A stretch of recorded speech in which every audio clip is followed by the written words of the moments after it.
Esse vídeo aqui eu já sei que não vai dar muita visualização, mas eu preciso falar sobre isso porque é um assunto bem bacana para quem quer começar a colecionar gibi e para aqueles que já colecionam. Enfim, sem mais delongas, vamos falar sobre a história das revistas em quadrinhos de super-heróis no Brasil e o seu retorno triunfal em 2025. Gibis mensais são, como o nome já diz, revistas em quadrinhos que são publicadas mensalmente. Geralmente, as mensaizinhas são porta de entrada para muitas pessoas. Vou te contar uma história. Quando eu era pequeno, meu pai fazia doutorado em outra cidade. Geralmente ele ia de ônibus, o que significava que ele sempre passava na banca da rodoviária. E aí era sagrado. Quando meu pai voltava de viagem, ele sempre trazia uma mensalzinha para mim, e isso foi minha porta de entrada para o mundo dos super-heróis. Tempos depois, eu descobri que meu pai também tinha essa mesma tradição com meu avô, que era caminhoneiro.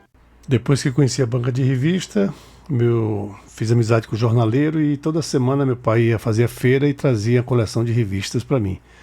As mais marcantes que eu lembro, né? Tio Patinhas, a Turma do Saci Pererê, do Ziraldo, Turma da Mônica, tinha Heróis da TV, Tex, tinha Mandrake, tinha Fantasma. E dessas todas, a que mais marcou foi Tex. Sargento Rock também, era outra revista que eu gostava muito de ler. Tá, mas a ideia desse vídeo é justamente falar sobre o momento das mensagens no Brasil.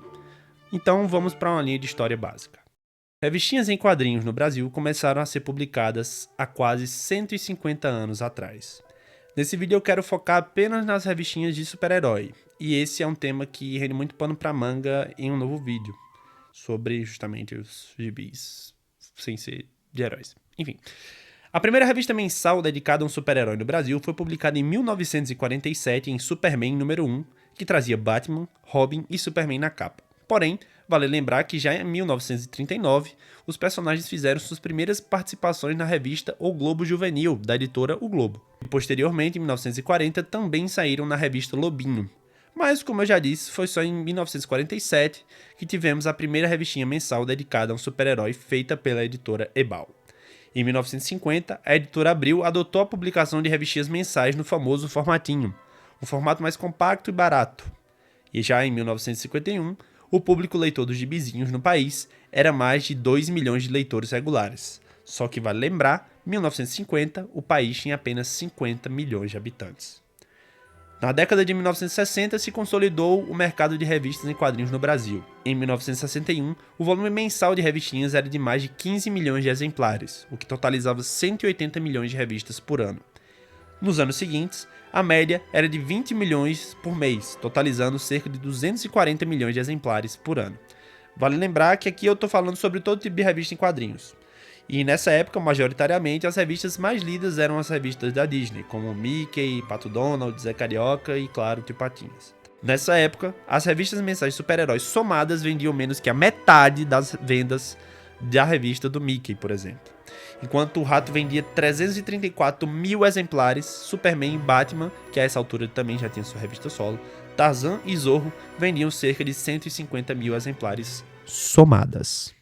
No final dos anos 60, mais precisamente em 1967, começam a sair os personagens da Marvel no Brasil pela Ebal, através de uma parceria com os postos Shell, que distribuiu os gibizinhos de maneira gratuita como parte de uma campanha de marketing. Os personagens apareciam em revistas divididas, ou seja, na mesma revista, apareciam mais de um personagem, como por exemplo na revista Capitão Z, que apresentava Capitão América e Homem de Ferro. Em 1969, começou a ser publicado o Homem-Aranha da Ebal, que vendia em média 100 mil exemplares por ano.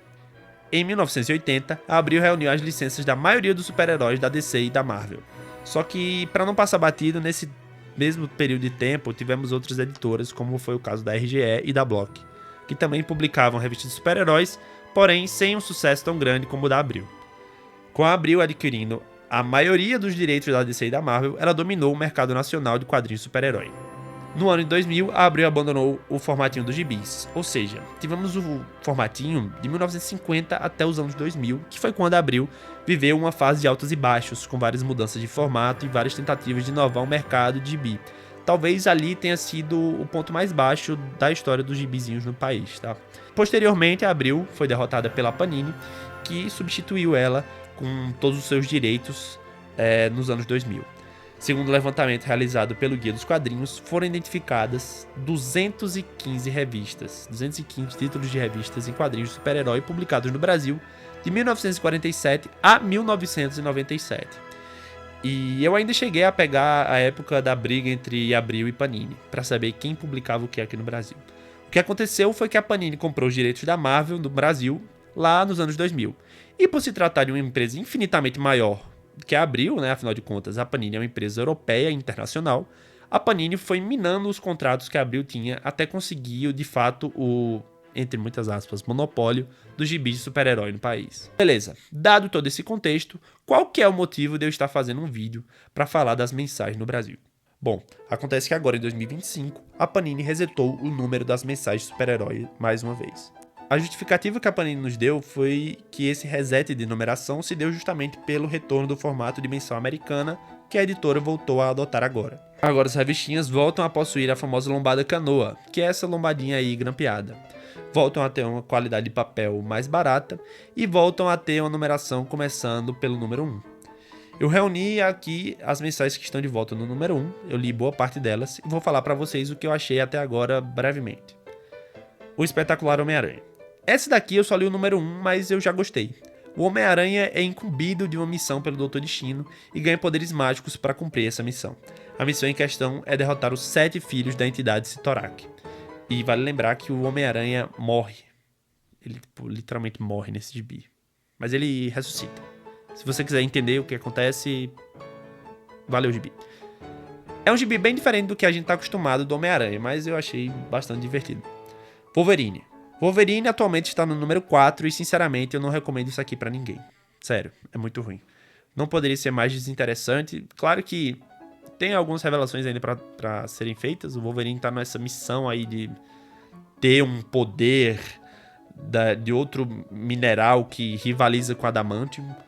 E aí esse mineral é meio que senciente, ou seja, ele tem uma mente por trás daquilo ali, mas assim, eu achei completamente desinteressante. Em 4 volumes, nada acontece. Miles Morales, Homem-Aranha. Essa fase de agora é completamente desaconselhável para novos leitores, visto que o gibi começa depois de um grande arco da Marvel. Agora, o Miles Morales é um vampiro e está em busca de ajuda para se livrar dessa maldição. E o bacana dessa revista é que é a primeira revista solo do Homem-Aranha do Miles Morales aqui no Brasil. Caso você não entenda como é que ele virou um vampiro, coisa que eu não entendi quando eu li, a Marvel teve um evento chamado Caçada Sangrenta, se eu não estou enganado, e vários personagens se tornaram vampiros. Mas esse gibi, ele é dividido, né? Então você tem as histórias do Miles Morales e você tem as histórias do Peter Parker com os Miles Morales, que se eu não me engano se chama Espetaculares Homens-Aranhas. É bem legalzinha, é um gibizinho divertido, mensalzinha, é pra isso, é pra se divertir, então... X-Men. Essa é uma fase que eu não aconselharia para novos leitores. Por mais que você entenda a história sem ter lido o arco anterior, tem muita coisa que foi alterada no status quo dos mutantes que é necessário o entendimento. Dito isso, é uma história bem bacana.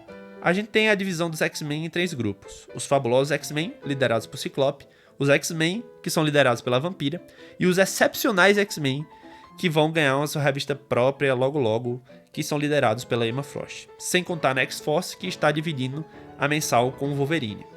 Enfim, é um gibi bem bacana, o desenho é bem legal, mas não aconselho para novos leitores.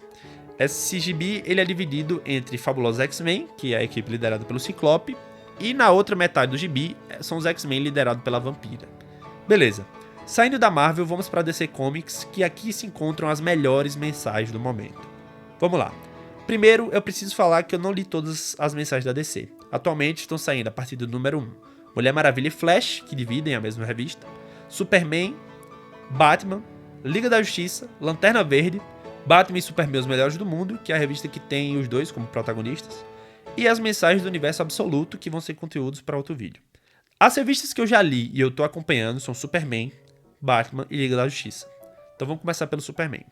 Na revista do Superman, estamos vivendo um momento parecido com o dos X-Men. Atualmente, estamos no número 2, e para você que não sabe, a revista é dividida entre 2 títulos. Superman e Action Comics, ambas são histórias do Superman. No título do Superman, temos uma nova era de personagem com várias mudanças nos seus status quo. Lex Luthor agora é do bem. Superman tem uma agência que cuida da vigilância de Metrópolis e Lois Lane também tem poderes e atua como Superwoman. É uma revista que tá no seu número 2 agora, porém eu não tô achando tão legal assim. Mas ainda acho que é muito cedo pra falar, então vamos ver o que acontece e como é que vai ser o andar da carruagem daqui pra frente. Batman. Aqui a gente tá falando de uma das melhores mensais que estão saindo agora. Batman volta do número 1, porém a história está partindo para o seu último arco do roteirista Chip Zdarsky, à frente do personagem.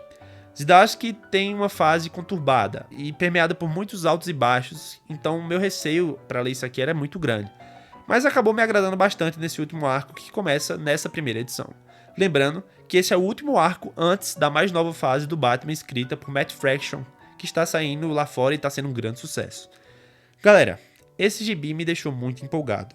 A revista do Batman é dividida assim como a do Superman. Na primeira metade temos o título Batman e na segunda metade temos Detective Comics, que também tem um autor muito bom, que é o Tom Taylor, e ambas têm os desenhos maravilhosos pelas mãos de Jorge Jimenez e Michael Janin, respectivamente. Essa aqui eu recomendo a leitura até para aqueles que estão querendo começar agora no mundo dos gibis super-heróis. Realmente, assim, petardo. Liga da Justiça. Essa aqui é a melhor mensal do momento, na minha opinião.